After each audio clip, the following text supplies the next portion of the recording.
नमस्कार दोस्तों, राधे राधे। जय हो कृष्ण कन्हैया की, जय भोलेनाथ। हेलो दोस्तों, कैसे हैं आप सभी। आशा करती हूँ कि आप सभी बहुत ही अच्छे होंगे और ईश्वर से प्रे करूँगी कि आप हमेशा खुश रहिए। दोस्तों, घर के मुख्य दरवाजा जो होता है उसे शास्त्रों में बहुत ही ज़्यादा महत्वपूर्ण और ख़ास बताया गया है। वहीं से नकारात्मक या सकारात्मक ऊर्जा घर में प्रवेश कर सकती है। दोस्तों, काफ़ी लोग इस बारे में नहीं जानते हैं कि जितनी भी नकारात्मक ऊर्जाएं होती हैं या फिर सकारात्मक ऊर्जाएं हों, कुल देवी हो, पितृ हो, देवताओं हो, जितने भी अदृश्य शक्तियां होती हैं केवल मुख्य दरवाजे से ही घर में प्रवेश कर सकती हैं। लेकिन काफ़ी लोगों के घरों में ऐसा होता है कि इतनी नकारात्मक ऊर्जाएं वास करने लगती हैं कि उनकी अपने खुद के घर में मन नहीं लगता है। अब बिल्कुल भी ऐसा मन करता है कि घर से बिल्कुल किसी प्रकार बाहर निकला जाए। और यह चीज़ आपने कई बार देखा होगा, जब भी आप घर से बाहर रहते हैं उस समय आपका मन बिल्कुल भी ठीक रहता है, लेकिन जैसे ही घर में प्रवेश करते हैं कि न जाने आपको कितनी सारी नकारात्मक शक्तियों ने घेर लिया है, तुरंत बहुत ज़्यादा घबराहट, बेचैनी दोस्तों शुरू हो जाती है। दोस्तों, काफ़ी लोग हमें इस बारे में बताते भी हैं और पूछते भी हैं। आपको बता दें दोस्तों, जब भी इस प्रकार से होता है, घर में नकारात्मक ऊर्जा निवास करे, तो समझ जाइए उन दिनों आपका कार्य बनने वाला बिल्कुल भी नहीं है। जितने भी कार्य आप करेंगे उन सभी कार्यों में आपको बिल्कुल भी निराशा हाथ लगने वाली है। कि जितने शुभ लाभ, सुख, समृद्धि दोस्तों धन की चीज़ें होती है, वे वहीं पर आकर्षित होती हैं जहाँ पर सुख वास होता है। यानी कि सकारात्मक ऊर्जा जहाँ पर वास करती है, केवल वहीं पर सुख बरसता है, नहीं तो केवल नकारात्मक ऊर्जा केवल दुख को ही आकर्षित करती है। तो दोस्तों, आज आपको इस वीडियो में कुछ ऐसी जानकारियों के बारे में बताएंगे जो बेहद खास एवं महत्वपूर्ण हैं।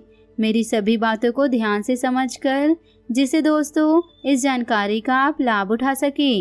लेकिन उससे पहले दोस्तों भगवान शिव को नमस्कार कर लीजिए और वीडियो को लाइक करके कमेंट बॉक्स में जय महाकाल, ओम नमः शिवाय ज़रूर लिखें, क्योंकि संपूर्ण ब्रह्मांड के गुरु केवल भगवान शिव को बताया जाता है।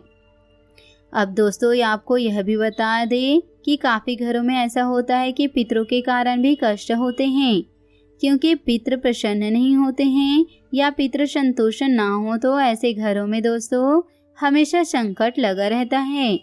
नकारात्मक ऊर्जाएं वास करती है, कहीं न कहीं परेशानियां उत्पन्न होती है। जितनी भी मेहनत घर के लोग करते हैं उन्हें उनकी मेहनत का लाभ मिल ही नहीं पाता। इसीलिए दोस्तों कहा जाता है कि पितरों का साथ रहना बेहद आवश्यक होता है। जिस भी व्यक्ति के पास पितरों का साथ होता है, तो ऐसा व्यक्ति कभी भी अपने जीवन में निराशा को नहीं देखता है। चाहे उसके जीवन में कितना भी कष्ट हो, तो पितर उनके सारे संकटों को ढाल के रूप में अपनी तरफ ले लेते हैं। इतना ज़्यादा महत्वपूर्ण पितरों को बताया गया है।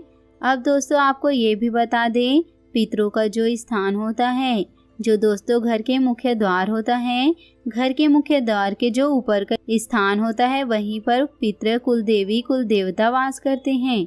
जिस घर के पितृ स्ट्रांग नहीं होते या कुल देवी, कुल देवता स्ट्रांग नहीं होते, तो उस घर में हमेशा नकारात्मक ऊर्जा वास करती है। और जहाँ पर नकारात्मक ऊर्जा वास करती है, वहाँ पर घर के सभी लोगों के आपस में इस तरह से लड़ाई होती है, इस तरह से युद्ध होता है कि जैसे कितनी बड़े दुश्मन हों। तो दोस्तों आपको यह भी बता दें, यह सभी चीज़ें केवल नकारात्मक ऊर्जा के कारण होता है। यदि घर में सकारात्मक ऊर्जाएं हों तो वहाँ के सभी लोग समझदार हो जाते हैं, शांत हो जाते हैं, संतुष्ट हो जाते हैं। लेकिन नकारात्मक ऊर्जा किसी के घर में वास करती है, तो वहाँ पर बीमार होना, हमेशा तनाव बना रहना, चिंता बनी रहना, धन की समस्याएं होना, कर्ज बढ़ जाना, शत्रुओं का घेर लेना, इस प्रकार के सभी नकारात्मक क्रिया उस घर में होने लग जाती है।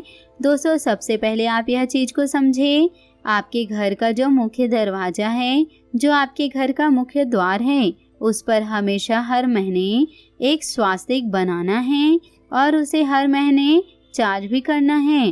दोस्तों, काफ़ी लोग तो ऐसे भी होते हैं कि साल में 5 साल में एक बार स्वास्तिक बना के उसे कई सालों के लिए फिर भूल जाते हैं, और जबकि इस बारे में ध्यान भी नहीं देते हैं कि घर का मुख्य द्वार सबसे मुख्य ही है, तभी तो दोस्तों उसे मुख्य कहा जाता है। तो आप इस बात का ध्यान रखें कि स्वास्तिक को आपको हर महीने रिचार्ज करना है। स्वास्तिक के बड़े ही ज़्यादा लाभ होते हैं, और इसके जितने भी दंडिया होते हैं और इसमें जितने भी स्पेस होता है, जो सभी चीज़ें तंत्र को दर्शाती हैं। स्वास्तिक एक प्रकार से यंत्र होता है जो सुख को आकर्षित करता है, यानी कि आपके जीवन में सुख, समृद्धि, धन सभी चीज़ों को आकर्षित करने के लिए यह एक यंत्र होता है।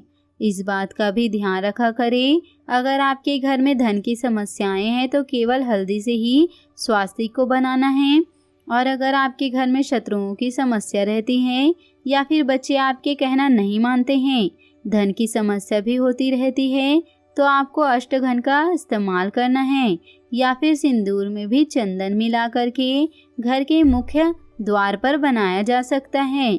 इससे बहुत ज़्यादा लाभ मिलते हैं। यह गुप्त विधि है कि सिंदूर में चंदन मिलाकर आपको स्वास्तिक को बनाना है। इससे पितृ प्रसन्न होते हैं, कुल देवी कुल देवताओं का साथ बना रहता है, और फिर उस घर में नकारात्मक ऊर्जा प्रवेश नहीं कर पाती है। जिस घर में हमेशा स्वास्तिक चार्ज भी होता रहता है तो वहाँ पर नकारात्मक ऊर्जा प्रवेश नहीं करती है। अब दोस्तों दूसरी चीज़ आपको यह ध्यान में रखनी है, जो घर का मुखिया है और घर का मुखिया है जिसका डेट ऑफ बर्थ है, उसी का भाग्य अंक निकाल कर आपको अपने मुख्य द्वार के अंदर की तरफ लिखनी है। और जब भी आप घर से बाहर निकलते हैं या फिर बाहर से घर में आते हैं तो बस रोजाना उस अंक को छूना शुरू करें। बस इतना करने मात्र से ही उस अंक से आपके जीवन में इतने लाभ बढ़ जाते हैं कि जैसे आपके जीवन में धन की समस्याएं हैं, कर्ज की समस्याएं हैं, या फिर शत्रुओं ने आपको घेर के रखा है, तो अपने भाग्य अंक को रोज छूने मात्र से ही उस अंक से आपको इतनी शक्ति प्राप्त होगी कि जो जीवन के आपके कष्ट है वह समाप्त होने लगेंगे। दोस्तों यह आपको किस प्रकार करनी है यह भी जान ले कि आपको अपने जन्म तिथि को, यानी कि मंथ को, डेट को, ईयर को, तीनों को एक साथ कैलकुलेटर में प्लस कर देना है। 4 अंकों का डिजिट निकलेगा, फिर चारों अंकों को दोस्तों अलग अलग करके प्लस कर देना है। बस सिंगल डिजिट आपको निकालना है। जब तक आपको सिंगल डिजिट नहीं निकल जाता सभी अंकों को एक दूसरे के साथ प्लस करते जाए, और जब सिंगल डिजिट निकल जाता है 1 से 9 के बीच में तो बस वही आपका भाग्य अंक है। कि बस इसी अंक को अपने घर के द्वार पर इस प्रकार लिख ले कि घर से बाहर जाते समय उसको छूइए, फिर जब बाहर से अंदर की ओर आ रहे हैं उसके बाद भी उसे छूइए। और दोस्तों घर के सभी लोग ऐसा करना चाहते हैं तो अपने अपने कमरे में कर सकते हैं। बस इतना करने से दोस्तों अपना नसीब बलवान होगा कि सोच नहीं पाएंगे।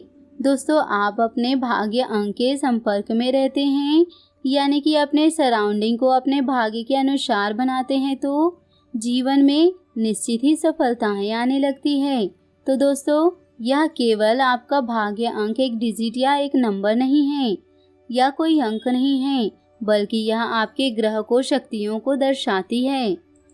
यानी कि इसे भाग्य अंक में जन्म लिया है तो आपके भाग्य अंक के जो एंजल है उससे संपर्क में जुड़ जाते हैं, फिर वहीं से आपको हीलिंग प्राप्त होती है। दोस्तों आपको यह भी बता दें कि जितने भी अदृश्य शक्तियाँ होती हैं, जितने भी सकारात्मक होते हैं, वह एक प्रकार से एंजल ही कही जाती हैं। वह इतने ज़्यादा अच्छे होते हैं कि बस वह केवल आपकी मदद करना चाहते हैं। अगर आप किसी प्रकार उनसे संपर्क बनाना सीख लिए तो चाहे आप उन्हें कुछ भी कह ले, निश्चित ही आपको कार्य को करते हैं। बल्कि सकारात्मक ऊर्जाओं का कार्य इतना ही है कि उस व्यक्ति की मदद करे जो दुख में होता है, परेशानी में होता है, या फिर जिस भी व्यक्ति के जीवन में संकट हो तो उस अदृश्य शक्तियों से संपर्क बना लेता है तो उन्हें निश्चित ही सहायता, सफलता अवश्य मिलती है। यानी कि वह तो उन्हें निश्चित ही सहायता सफलता अवश्य मिलती है, यानी कि वह हर प्रकार से मदद करना चाहते हैं। इसी प्रकार से नकारात्मक ऊर्जाएं भी होती हैं जो जीवन से सुख को खाना चाहती है, दुख देना चाहती है, कष्ट देना चाहती है। तो नकारात्मक ऊर्जा से तो लोग संपर्क बना लेते हैं गलत कर्म करके, गलत मार्ग में जाकर, लेकिन उसे इस बारे में जानकारी नहीं होती है कि सकारात्मक ऊर्जा से किस प्रकार संपर्क बनाया जाता है। अगर दोस्तों आप अपने शत्रुओं के लिए भी अच्छा सोचते हैं, केवल अच्छा ही बोलते हैं, सबको केवल यही कहते हैं कि कल्याण हो, सबको आशीर्वाद देते हैं, तो बस आपको सकारात्मक ऊर्जा घेरा बनाकर घेर लेती है।